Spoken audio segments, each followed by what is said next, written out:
Okay, so this is going to be a review of WWE Backlash 2003. The WWE has brought back the Backlash pay-per-view, and I think it's a good sign. I think one of the things the WWE needs to focus on is bringing back the non-gimmick pay-per-views. I really just think the gimmick pay-per-views have definitely been one of the biggest problems with WWE over the last, decade or so.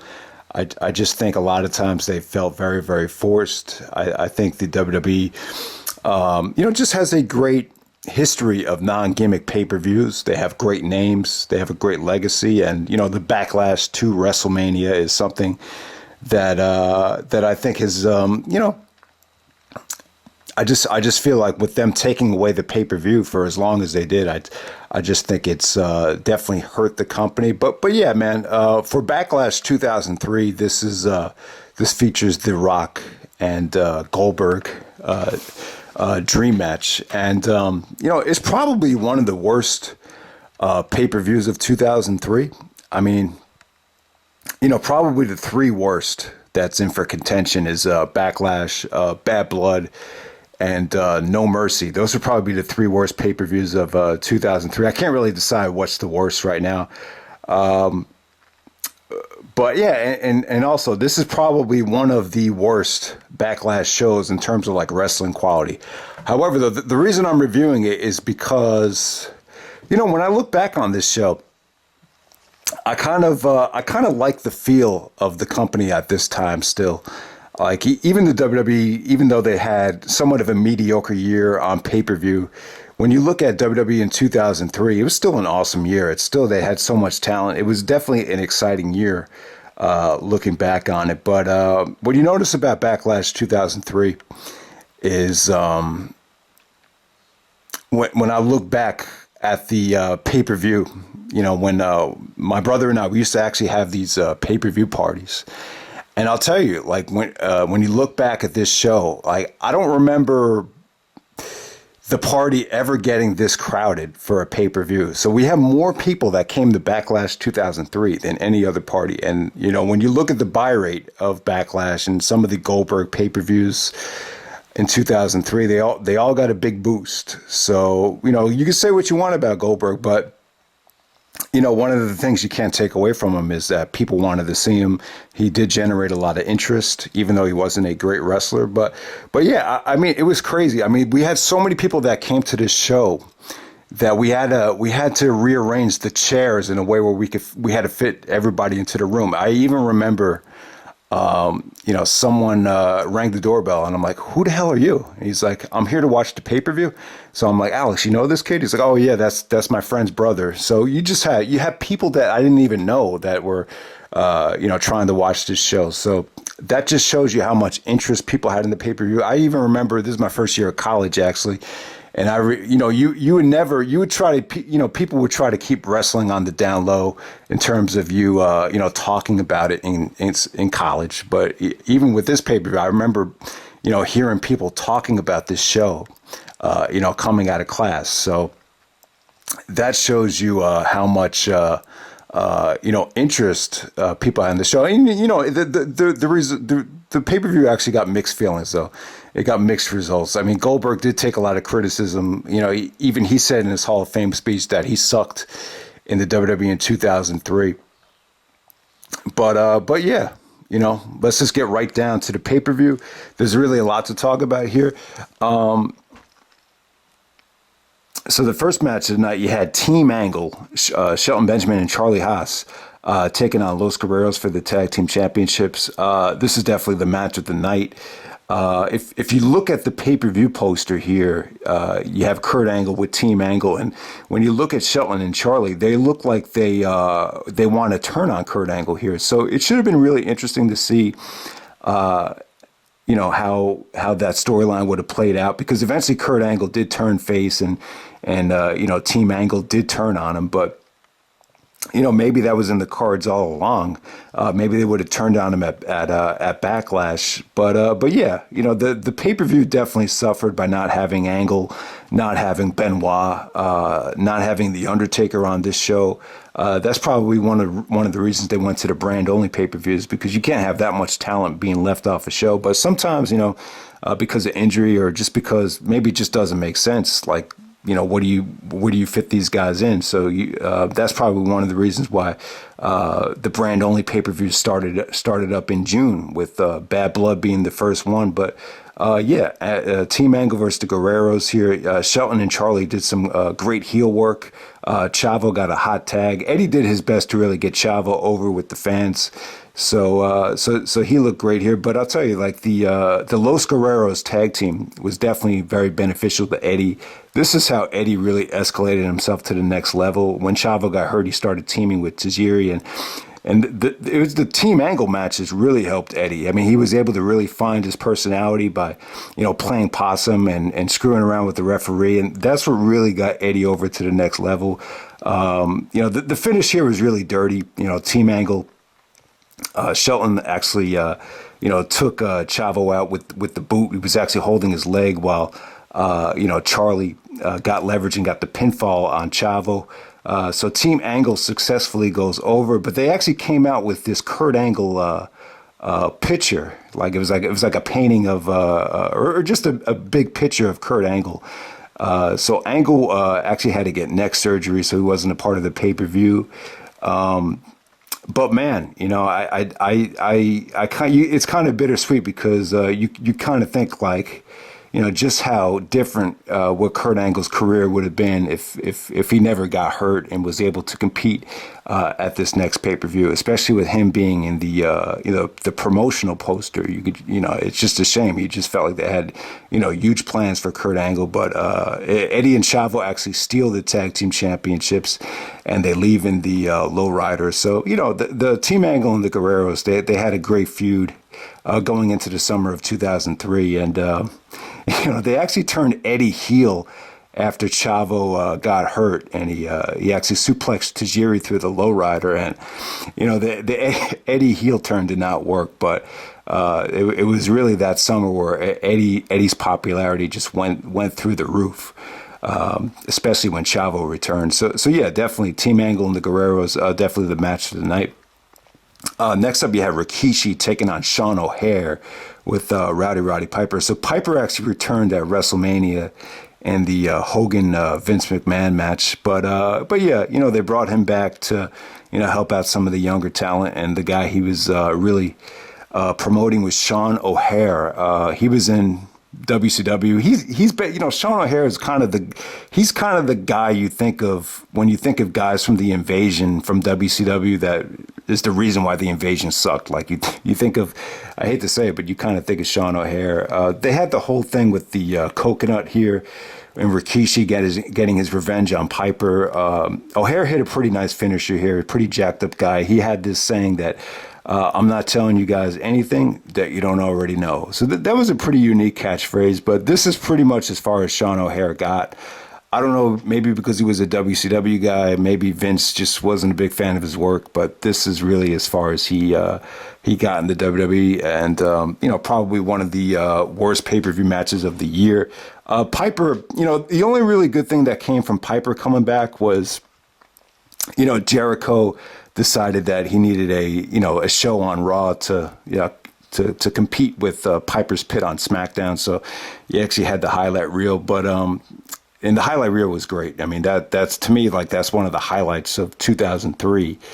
But Piper, Piper took a lot of criticism when he came back because of his weight. I remember Jericho and Vince really took a lot of shots at him, but yeah, let's just move on from there. All right, so yeah, like I said, the match order is at whack here. I think next up, you have Rob Van Dam, RVD, and Kane taking on the Dudley Boyz in the World Tag Team Championship match. Sean Morley, aka Val Venus, was actually a special guest referee here. So the Dudleys actually turned face in the middle of the match because they don't get along with Sean Morley.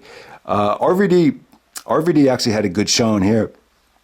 him and Kane actually, worked very, very well here. This is before Kane unmasked. So, the one of the problems with Raw at that time is a lot of people thought really just a lot of the talent on Raw was kind of stale. The Kane and the Dudleys kind of being at the top of that list. Lance Storm came out and interfered because he was trying to, him and Sean Morley and Bischoff were, that was kind of a, I don't want to say they were just, on good terms at that time.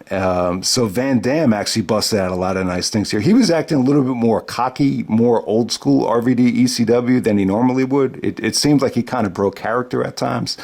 But yeah, man, the fans were really into Kane. The Dudleys actually hit the 3D on Sean Morley. This ended up being a really fun match. And Van Dam hitting the frog splash.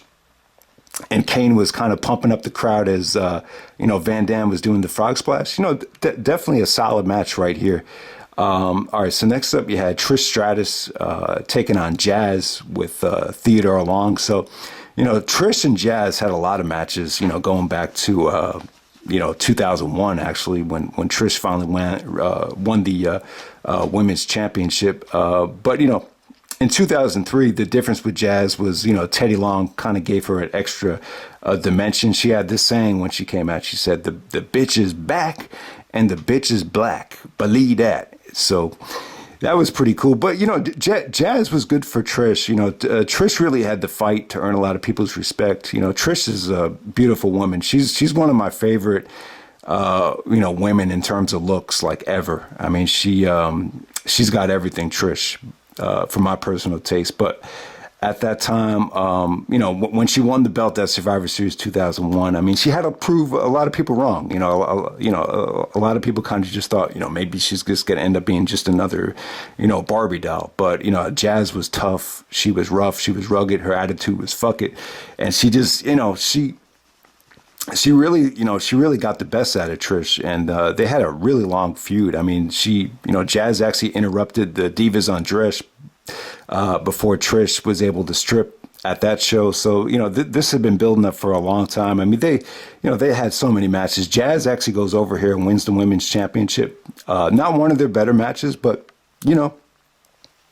so next up after that match, you had Rey Mysterio taking on the Big Show, and what was probably one of the biggest holy shit moments I've ever had at a pay-per-view party. So, Mysterio and the Big Show, they're kind of like polar opposites. I mean, how many times have you heard, Benoit and Edge say, the great thing about wrestling is I could go out one night with Rey Mysterio, then go out the next night with the Big Show. So, Mysterio and Big Show are the two guys you use for a smaller guy, bigger guy.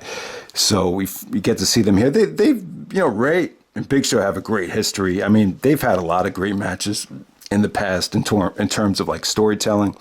So Mysterio comes out and actually looks pretty dominant. Like Big Show's having a tough time with him. Then all of a sudden Ray goes for the West Coast pop, and he catches Mysterio in midair and he just slam dunks him into the mat. And so a nasty looking choke slam there. And then after the match is over, Rey Mysterio needs to get put on a stretcher. So Big Show comes back out, takes Ray off the stretcher. So Ray's like tied up onto this orange board. So he takes Ray and just slams him onto the ring post. And and then Ray just falls on his head after he gets slammed. And oh man, that got a holy shit chant. It's one of the biggest holy shit moments I ever remember seeing. Mysterio has taken some nasty bumps. I mean, whether it be Big Show, whether it be Batista, even Seth Rollins, taking his eye out. Mysterio has, been involved with some pretty vicious beatdowns in the past. I don't think he gets any. So that spot where Big Show swings Mysterio on the stretcher board. If you haven't seen it yet, definitely check it out. It's definitely something to see. All right, so next up you have Brock Lesnar, the WWE champion, taking on John Cena. And this was Cena's first big break as far as championship matches go. So, yeah, you guys know the history here with, Cena becoming the rapper. But yeah, in terms of Cena really breaking through in the main event spotlight, it was because of Brock Lesnar. I mean, they actually had a match on SmackDown where Cena was just talking shit to Lesnar. He said, you got a big he basically said, you have a tattoo. That's a tattoo of your mother on your back. That was one of the lines. And he said, big Brock Lesnar, here come the pain. God built me strong. Forget to give me a brain. So Cena was like really disrespectful to Brock. And then Brock got really upset and he F5'd Cena's knee on the ring post. So then Cena was out for like a month. And then while Cena was out, he was cutting these battle raps on Brock. And, he had some great lines. He said, you left me leaving while you should have left me for dead. I let you drown and not throw a rope. This is jail, Brock. We inmates. You just drop the soap. I mean, there were so many great lines that Cena had. Even the, I'll whack you like a Christmas tree ornament. I'll beat you more times than a masturbation tournament. I mean, there was just, Cena really, like, the rapping thing at that time, it wasn't just like some fun gimmick. Like he was actually using it as great material to build tension in a main event feud. What I wish this did not happen though, in terms of Cena winning the tournament. I felt like the tournament really took away a lot of the build and the buzz for the match. It kind of felt like, oh, Cena just got this match because he won the tournament. But you forget, like, this had a great build behind it. Lesnar didn't really say anything. They talked about how he beat Kurt Angle and even with the shooting star press. But Cena really humiliated Brock and he said, there's no way you got a concussion from the shooting star press. To get a concussion, you actually need to have a brain. So that pissed Brock Lesnar off. So Cena did a lot of disrespectful things, but I just wish that it wasn't like, I just felt like the tournament really took away a lot of the build. So Cena actually went over Eddie. He actually went over Undertaker with the help of the FBI, and then he actually beat Benoit in the finals of the tournament to face Brock. It would have been cool to have Benoit face Brock because it never really happened at a big pay-per-view, but I think they really wanted to save, Benoit's championship victory. I don't think they wanted Benoit to put over the champion quite yet. Plus, you want to do a heel versus face match, so you definitely understand it. So I'm glad they went with Cena here. So Cena comes out in a Yankees jersey. He's talking like, he has a chance to win the championship. And so he was basically paying homage to a lot of the former WWE champions. He came out and said, I'll be a better champion than Bruno Sammartino. He had some funny Mick Foley lines, but do love, get off the Cactus Jack. He said, I'm attacking from all angles. You be calling me Kurt. And then he said, I'm wearing this Yankees jersey because Massachusetts makes me sick. If you don't like it, well, you could suck my. So basically, the fans started really getting on Cena because of the Yankees jersey, because they're actually in Worcester, Massachusetts here. Remember The Rock said, Worcester? Yeah, so they're actually in Massachusetts, Cena's hometown. But so Cena definitely got a lot of heat because of the Yankee jersey. But Brock came out with like a Band-Aid or... he was actually bleeding from the forehead because Cena beat him down with the, the steel chain on SmackDown. So Brock got really, really bloody when Cena turned this thing around. So Cena was really like, he did the throwback. He had some nice, dirty moves. He had a low blow. But, in terms of Cena's moveset, there really wasn't a lot there. He actually put him in a headlock through most of the match. And I'll tell you, when Cena had Brock in the headlock, all of a sudden, like a whole bunch of 20 and 30-year-old men just start screaming, let's go, Cena. So let's go. And then all of a sudden, when Brock made his comeback, he started getting booed like crazy. I just think at that point, Brock, it was pretty much well known that he was the company guy and he was going to get the push of the century. I mean, you saw a lot of Brock dominating SummerSlam, WrestleMania, and at that point, it was just kind of like it was just getting a little bit stale. So that's why a lot of people thought, how much longer is Brock going to last before something happens? And maybe this is kind of the matchup where they decided that Brock definitely needed a heel turn, especially when Kurt Angle came back. But I don't know. I'm not sure if that was the way to go. But Brock ended up getting, the F5 on Cena after Cena tried to go for the steel chain. So it was a pretty good matchup.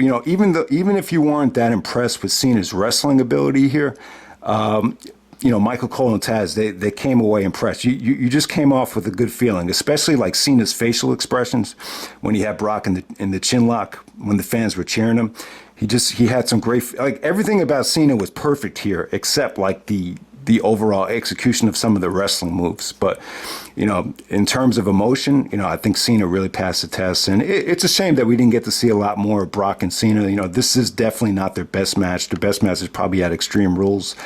But yeah, the one guy that was really in Cena's way, would have been Brock. So it really would have been interesting to see, a lot of the Brock and Cena stuff if Brock had not left, and see how that would have played out. And, it's a shame that we never got this match at a WrestleMania, because I think in front of a WrestleMania crowd, this could have been an amazing matchup down the road. All right, so next up you have Kevin Nash, Shawn Michaels, and Booker T. Taking on Triple H, Chris Jericho, and Ric Flair. The promo before, and that's one of the great things about the show. It's got some really, really fun promos. Jericho and Flair just have, you just saw a lot of energy and a lot of, they really cut some really fun promos. When they were being interviewed by Lillian Garcia, Triple H got really serious on Kevin Nash. He's like, Kevin, you forced my hand. So basically, Triple H gave Kevin an ultimatum. He said, it's either me or Shawn Michaels.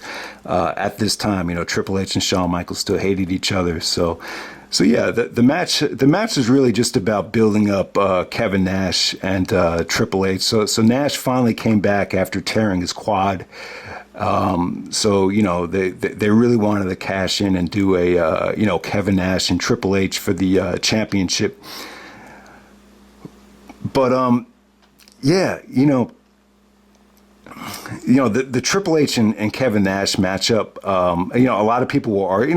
When I look back on it, like, did it really have to be for the championship? It really didn't. The Evolution guys, Orton and Batista, were hurt at the time.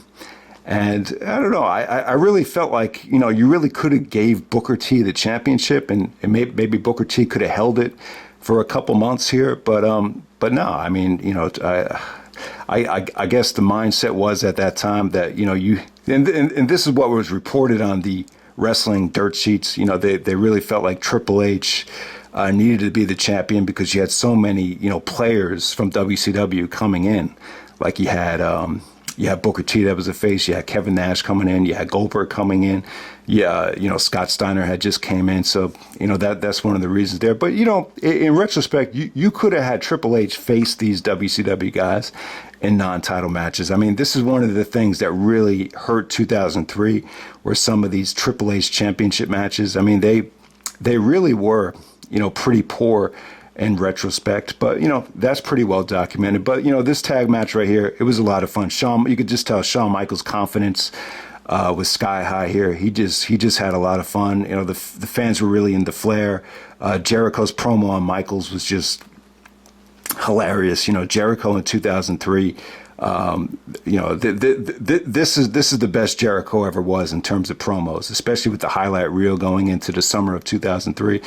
It was cool, man. So yeah, the match was pretty fun. I mean, I wouldn't say over delivered. Triple H actually hit Nash with the sledgehammer, and that caused Nash to snap on the highlight reel the next night, and he got booed in Canada. I remember that.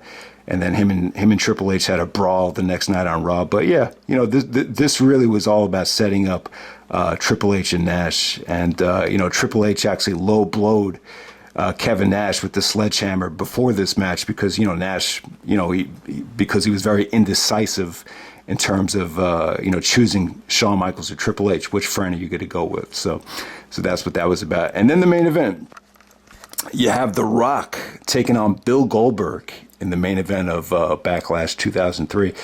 So yeah, you had to wait almost 2 years for Goldberg to come in. He didn't come in during the invasion. He was able just to sit at home and, collect money from the AOL Time Warner contract. And I remember it was reported that because the ratings were going down, guys were leaving, that they went after Goldberg around Christmas time in 2002, and they didn't offer him a lot of money. I remember it was reported that the Goldberg contract was 2003, or no, 2000, WrestleMania 2003 to WrestleMania 2004 for $1 million, which at the, looking back on it, doesn't feel like it's a lot of money, but I imagine there was incentives, and a lot of incentives involved in that deal as well. But yeah, The Rock coming back,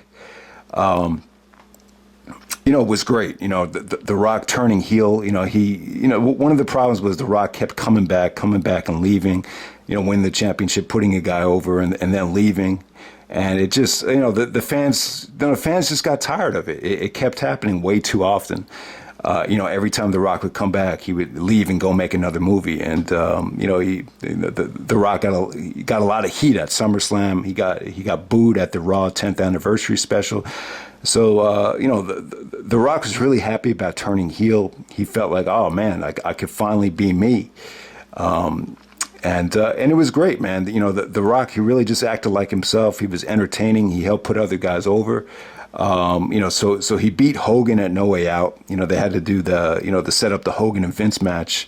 Then at WrestleMania, he finally went over Stone Cold Steve Austin. So, I kind of look at it like this. Like if Austin and Goldberg was such a big money match, how come the WWE had two chances to do it? And both times they kind of, they didn't really make an effort to make it happen. The first time was during the Invasion, where you heard reports that if they spent enough money, they could have bought Goldberg out of the contract and then made the money back on the pay-per-view. And then if Austin and Goldberg was such a big money dream match, why not just put pressure on Goldberg to make the match happen at WrestleMania? So I don't know. But bottom line is The Rock wanted to wrestle Goldberg. The Rock actually had a lot to do with, getting Goldberg to commit to the WWE. Says thinks it's something he needs to do. And, The Rock envisioned this pay-per-view really setting records. I don't think it really made as much money as The Rock envisioned, but, the pay-per-view did create a lot of buzz. Overall, the Goldberg return on Raw, spearing The Rock. He's like, you want to know who's next, eh? You're next. I don't know. I just feel like, Goldberg was very, not really in rhythm yet, just not really, just didn't really have his feet under him yet. You could just tell he was very rusty in terms of mic skills, in terms of performance. And, one of the things that was a big debate at the time was Goldberg coming in and wrestling longer matches. I mean, if you look at a lot of Goldberg's matches in 2003, they were a lot longer than his WCW stuff or even some of his recent stuff. I mean, they really got a lot of time. So I remember constantly hearing that, Goldberg didn't want to sell for The Rock. Like he thought he was overselling. And, the match was kind of awkward. I mean, you could say, at times it was, very, very awkward. But, in some ways I thought The Rock's charisma and his athleticism really carried this match. Goldberg got booed at certain points here. I would say The Rock was definitely the more over guy. Rock cut a hilarious promo with Terry Runnels at the beginning of the show, before the match happened, and that was just The Rock at his best right there. I just thought it was a really, really entertaining promo, and yeah, Goldberg and The Rock right here. The main reason I had a problem with it is, it's like you've just seen it so many times before. You knew this was going to be The Rock's last pay-per-view match before going back to Hollywood, and he puts over Goldberg. It's just like, man, like you just felt like The Rock had so much more to give. That was probably like the most entertaining run, The Rock had. So for him not to be around that summer, it was kind of deflating, and it was kind of, it was kind of discouraging. I remember after the pay-per-view was over, I just punched the door, and then the other one of my friends, he goes like, "Oh, what's wrong, man? It wasn't that bad." But I was just upset because it more had to do with The Rock leaving, because I just thought The Rock was he was the man at that time. You wanted to see him stick around, and you kind of knew this whole Goldberg thing was it was all business. I understand that Goldberg, he draws in a lot of viewers, but to me, like he's not what I thought. He's not what made me a fan. I just don't think he fit in the realms of the WWE at that time. In 2003, the WWE had put on an awesome WrestleMania. You saw Shawn Michaels, Kurt Angle, you had Benoit, you had Lesnar, you had a lot of great wrestlers that, I felt like the WWE was really about work rate at that time. So I just don't think really Goldberg fit in at that time. But, the bottom line is he boosted viewers, he boosted viewership, he boosted ratings. And, there was still a lot of interest with Goldberg with casual fans. So, yeah, that's Backlash 2003. Even though this is not a good pay-per-view, I thought the pay-per-view had a fun atmosphere. And it's definitely not a bad show to watch. Like you don't watch this thing and feel like, oh man, you're being forced to watch a show. It's definitely a lot of fun. It's got some good promos. There's some good storyline progression, good video packages. There's some, the theme music for the pay-per-views at that time was awesome. But yeah, if you haven't seen it yet, definitely check it out.